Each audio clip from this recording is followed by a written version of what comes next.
नमस्कार, आप देख रहे हैं सी न्यूज भारत में गौरी वर्मा। वक्त हो गया है न्यूज बुलेटिन का। बुलेटिन में बात होगी गोंडा की, जहां रानी बाजार में बाबा खाटू श्याम का हुआ अखंड ज्योति पाठ। साथ ही चर्चा करेंगे हापुड़ की, जहां कोरी समाज के लोगों ने कलेक्ट्रेट में किया धरना प्रदर्शन। और बात होगी प्रयागराज की, जहां बसंत पंचमी पर सिद्धपीठ मां नवदुर्गा मंदिर में भव्य भंडारे का किया गया आयोजन। तमाम खबरों पर करेंगे विस्तार से चर्चा। खबर गोंडा से, जहां रानी बाजार स्थित श्री राम जानकी मारवाड़ी धर्मशाला में बसंत पंचमी पर्व पर श्री श्याम अखंड ज्योति पाठ का आयोजन किया गया। कलकत्ता से आई सुप्रसिद्ध भजन गायक और कथावाचक संदीप सुल्तानिया ने अखंड ज्योति का पाठ किया। उनके साथ बहराइच से भजन गायक रमन गुप्ता ने कोरस की भूमिका निभाई। कथा की शुरुआत संपुट अखंड ज्योति हे अपार माया श्यामदेव की परमर छाया से हुआ। पाठ में नारद, भीम, अहिल्यावती, भगवान श्याम जी के नाम से जाने वाले बर्बरीक का जन्म से लेकर शीश के दान तक का वर्णन लीला के माध्यम से मंच पर दिखाया गया। भक्त लीलाएं देखकर भाव विभोर उठे। बीच बीच में भजनों की हाजिरी लगाई गई। उन्होंने गाया, मेरा हाथ पकड़ ले, मेरा मन घबराए, देना हो तो दीजिए, जन्म जन्म का साथ तेरे, आदि भजनों की प्रस्तुति भी की गई। म्यूजिक में सोमेश मिश्रा म्यूजिकल ग्रुप रहा। भजन की समाप्ति पर आरती हुई और प्रसाद वितरण हुआ।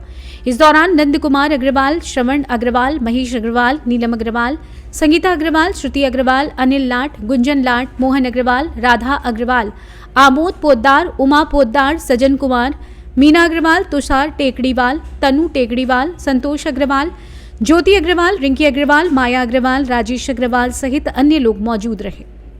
गोंडा से सी न्यूज संवाददाता कल्पराम त्रिपाठी की रिपोर्ट। उत्तर प्रदेश के जनपद हापुड़ में कोरी समाज के लोगों ने कलेक्ट्रेट में इकट्ठा होकर धरना प्रदर्शन किया। इस दौरान कोरी समाज ने कहा कि कोरी समाज को अपने अधिकारों से वंचित किया जा रहा है। हर बार हमें झूठा दिलासा देकर वापस लौटा दिया जाता है कि न्याय होगा, लेकिन हमारे साथ संपूर्ण भारत में किसी भी प्रदेश में ऐसा नहीं हो रहा है जो कोरी समाज के साथ हो रहा है। आखिर हमारा कसूर क्या है? बता दें कि समय समय पर शासन आदेशों के बाद भी अधिकारी क्यों शासन के आदेशों को मानने के लिए तैयार नहीं है? क्यों शासन के आदेशों की धज्जियां सरेआम उड़ाई जा रही हैं? कोरी समाज ने कहा कि हमें या तो ये बताया जाए कि हमारी जाति क्या है और कौन सी जाति में हम आते हैं। जनरल, ओबीसी, एससी, एसटी या ये नहीं बता सकते तो हमारी कोरी जाति है तो हमें इसी जाति के प्रमाण पत्र जारी किए जाएं। यहाँ हम अपने अधिकारों को पाने के लिए, अपने भाई व बहनों के भविष्य को बचाने के लिए हम भूख हड़ताल या सरकार विरोधी काम करने पर मजबूर ना किया जाए। आइए जानते हैं इस विषय में दिनेश कुमार कोरी और मीनाक्षी का क्या कुछ कहना है। क्या नाम है? नमस्कार, मैं मीनाक्षी गणेशपुरा से। मुझे 3 साल हो गए परेशान होते होते, मेरे जाति का प्रमाण पत्र नहीं बन रहा। कई बार मैंने चक्कर लगाए। हमारी तो यही नहीं पता चल रहा जाति कौन सी है, ये झगड़े किस बात के हैं, कोरी है कोली। 3 साल हो गए सर जी मेरे को परेशान होते होते। अब की बार बनने चाहिए। हमारे बच्चों के भविष्य का सवाल है। हम सारी बहनों का यही न्यारा है। जब कोरी ना है तो हम आए कहाँ से? कौन से देश से आए हैं या परसोत्तर का आए? अधिकारी क्या कहते हैं? अधिकारी अभी बना कर हर जिले में बन रहे हैं, हर जिले में बन रहे हैं। अब हापुड़ में भी बनने चाहिए। हमारे बच्चों में भविष्य का नौकरी नहीं लग रही। क्यों नहीं लग रही नौकरी? चलो हमारे तो भाई जब हमारे तो कट के हमारे बच्चे ये चलता ही रहेगा धरना। अब ये चलता रहेगा धरना जब तक हमारी जाति प्रमाण पत्र जारी नहीं बनेंगे तब तक कैसी भी कुछ भी चलता रहेगा। दिनेश कुमार कोरी। सर, हम जो धरना प्रदर्शन कर रहे हैं अपने जाति प्रमाण पत्र को लेकर कर रहे हैं। हमारे हापुड़ जिले में जाति प्रमाण पत्र नहीं बनाए जा रहे हैं। अदर जिलों में चाहे मेरठ हो, मुजफ्फरनगर हो, बागपत हो, सब जिलों में जाति प्रमाण पत्र बनाए जा रहे हैं। लेकिन हमारा हापुड़ जिला ही एक ऐसा वंचित जिला है जहां हमारे जाति प्रमाण पत्र नहीं बनाए जा रहे हैं। शासन आदेश बिल्कुल साफ साफ है कि कोली, कोरी, बुनकर इनके जाति प्रमाण पत्र कोरी से बनाए जाएं। हाई कोर्ट ने भी साफ साफ आदेश कर दिया है कि इनके जाति प्रमाण पत्र कोरी जाति से बनाए जाएं। लेकिन यहाँ का जो अधिकारी है वो एक बात मानने को तैयार नहीं है कि ये जाति से कोरी है, जबकि हमारे पास सारे साक्ष्य हैं। आप हमें बताइए, यदि मेरे पिताजी का जाति प्रमाण पत्र कोरी से बना हुआ है, क्या मेरा जाति प्रमाण पत्र उससे अलग होगा? मैं भी तो उसी जाति का हूँगा जिस जाति के मेरे पिताजी हैं। लेकिन ये उस बात को भी मानने को तैयार नहीं है। इनके अधिकारी कहते हैं कि यहाँ कोली नहीं रहता, यहाँ हिंदू जुलाहा नहीं रहता। तो आपने किसी से शिकायत की इस मामले को? हमने डीएम साहब से शिकायत की। डीएम साहब को हमने ज्ञापन दिया। डीएम साहब हमें ये आश्वासन दे देती हैं कि आप जारी वो आवेदन करिए। आवेदन करने के बाद आपको ग्राउंड रिपोर्ट अगर तहसीलदार पटवारी गलत लगाते हैं तो उन पर मैं संज्ञान लूंगी। ये कह के हमें बहका दिया जाता है। कमेटी बनाऊंगी और आपको बुलाएंगे। बुलाने के बाद अगर सही पाया जाएगा तो बनेगा, नहीं तो नहीं बनेगा।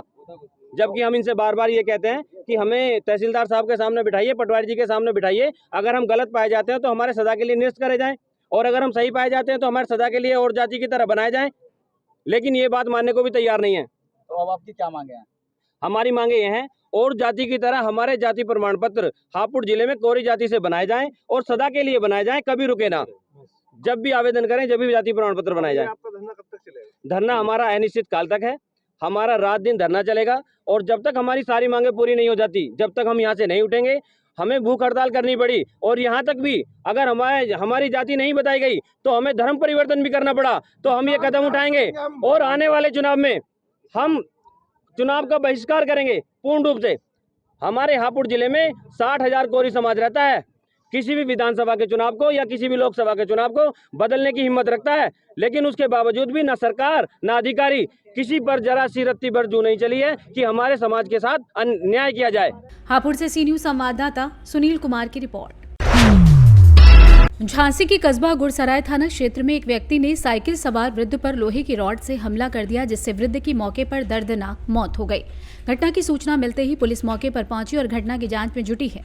मामला गुड़सराय थाना क्षेत्र के पावर हाउस के पास का है, जहां 65 वर्षीय दयाल कुशवाहा पुत्र चिंटू आमली गांव से गुड़सराय साइकिल से आ रहा था। जैसे ही वो पावर हाउस के पास पहुंचा, तभी पहले से वहां खड़े हिम्मत ने उस पर लोहे की रॉड से हमला कर दिया। इससे पहले वो संभल पाता, वो रॉड के हमले से साइकिल समेत गिर गया और उसकी मौत हो गई। ये देख आसपास के लोगों ने इसकी सूचना संबंधित गुड़सराय पुलिस को दी। मौके पर पहुंची पुलिस ने शव को कब्जे में लेकर पोस्टमार्टम के लिए भेद जांच में जुट गई है। भैया आपका कहाँ के रहने वाले हैं? ये जो खत्म हुए, ये कौन है आपके पिताजी? क्या नाम था इनका? दयाल। कैसे खत्म होगा जी? कहाँ से कहाँ आ रहे थे? वो जाए तो कौन डंडा मारो मुझे कहा वहाँ के तो खत्म होगा? क्या होगा? खत्म हो गए। अभी आप कहाँ हैं? गुड़सराय हैं? गुड़सराय। अब आप क्या चाहते? अब उन्हें कभी मिले जज्जे उन्हें मारो है पिताजी के। कार्रवाई चाहते आप? हाँ ठीक। गुड़सराय गरौठा से सी न्यूज संवाददाता आशुतोष गोस्वामी की रिपोर्ट। खबर करनाल से, जहां नीलोखेड़ी किसान बस्ती में नीलोखेड़ी कॉलेज में पढ़ने वाले छात्र से मिलने आए उसके दोस्त पर 14 से 15 युवकों ने जानलेवा हमला कर दिया। युवक अपनी जान बचाकर रूम से भागने का प्रयास कर रहा था, लेकिन कुछ ही दूरी पर भागा। फिर बदमाशों ने उसे वहीं दबोच लिया और लाठी डंडों से उसकी ताबड़तोड़ पिटाई कर दी। पीड़ित विजेंद्र जीन ने बताया कि वो अपने किसी काम के सिलसिले में नीलोखेड़ी आया था और अपने गांव के व्यक्ति के रूम में आया था, जो कि कॉलेज में पढ़ने वाला छात्र उसी गांव का है। लेकिन अचानक ही बदमाशों ने पहुंचकर उन पर ताबड़तोड़ जानलेवा हमला कर दिया। वहीं जानकारी देते हुए एसआई राजेश कुमार ने बताया कि घटनास्थल पर जाकर सबूत जुटाए गए हैं, आसपास के बयान भी लिए गए हैं। आगामी कार्यवाही शुरू कर दी गई है और जल्दी आरोपियों को पकड़ा जाएगा। राजेश जी, क्या कुछ कहोगे आज किसान बस्ती में जो झगड़ा हुआ? हाँ, मैं सूचना मिली थी कि भाई झगड़ा हो गया किसी पर। 112 वाले ने मौके पे पहुंच गई थी। मौके पे जाकर उनको झगड़ा का छुटवाए गए। फिर सिविल हॉस्पिटल में ले गए। जो पीड़ित आदमी है उसको अपना इलाज के लिए करवा दिया। युवक बता रहा है कि घटनास्थल पर डंडे बिंडे भी पाए गए हैं या नहीं पाए गए? अभी फिलहाल मौका घटनास्थल का निरीक्षण किया गया, उसमें कोई बिंडा और कोई डंडे नहीं पाए गए। मेरे ख्याल जो पीटने वाले थे वो साथ अपने साथ ले गए। तो घर में किया गया ये हमला? हाँ, घर के अंदर से बाहर निकाला गया। कमरे में बैठा था तो बाहर निकाल कर उसको मारा पीटा। तो ये अपने गांव के रूममेट से मिलने के लिए आया था? हाँ, अपना गांव का साथी, ये बागड़ू कला का रहने वाला है। सीसीटीवी कैमरे की तस्वीरों की बात करें, उनमें क्या कुछ आया? उनमें सिर्फ भागते हुए आ रहे हैं, तो फिर जैसे भी पर्चा दर्ज करके आगामी कार्रवाई नियम अनुसार। ये बता रहा है कि पुलिस की मदद की थी, उसका खामियाजा हमें भुगतना पड़ा प्रशासन। हाँ, हो भी सकता है ऐसी रंजिश की वजह से मारने पीटने का। इस तरह से कोई आम आदमी पुलिस की मदद करेगा, इस तरह की बदमाश व्यक्ति तो कभी भी हमला उसके खिलाफ जैसे भी कार्रवाई बनेगी, सख्त से सख्त कानून करके गिरफ्तार किया जाएगा। 15 से 14 बताए जा रहे हैं। हाँ, कुछ पहचान में आए लड़के?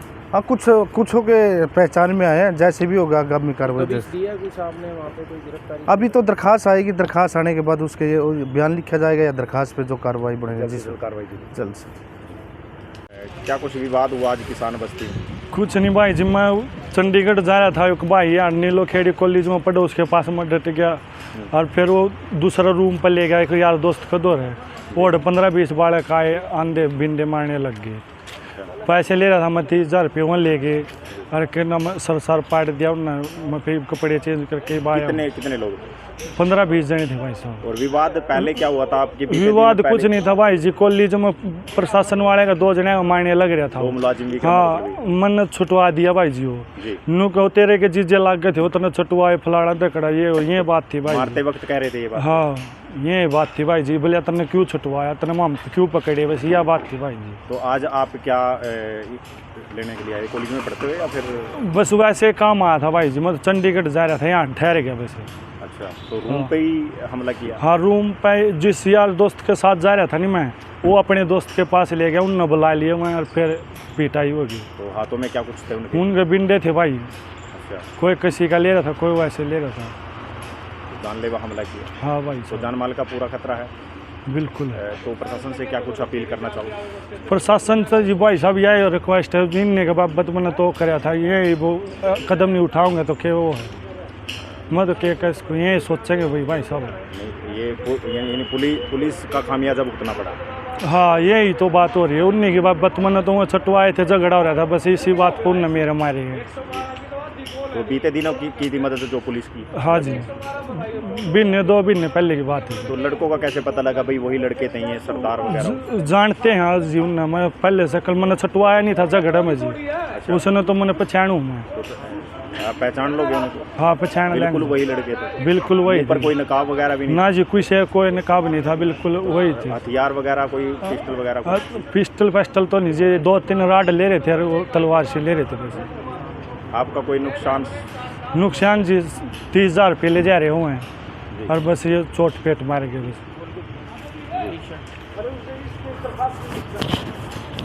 यार बल्कि खून ये टक्के आ रहे हैं जी सर, मैं यार कहीं खून के चिट्टे, पहले लत्ते तो बदल दिए, खून वाले लत्ते थे जो कपड़े वो तो चेंज कर दिए भाई साहब, ये तो अलग है। विंडो से हमला किया गया? हाँ भाई साहब। क्या नाम है आपका?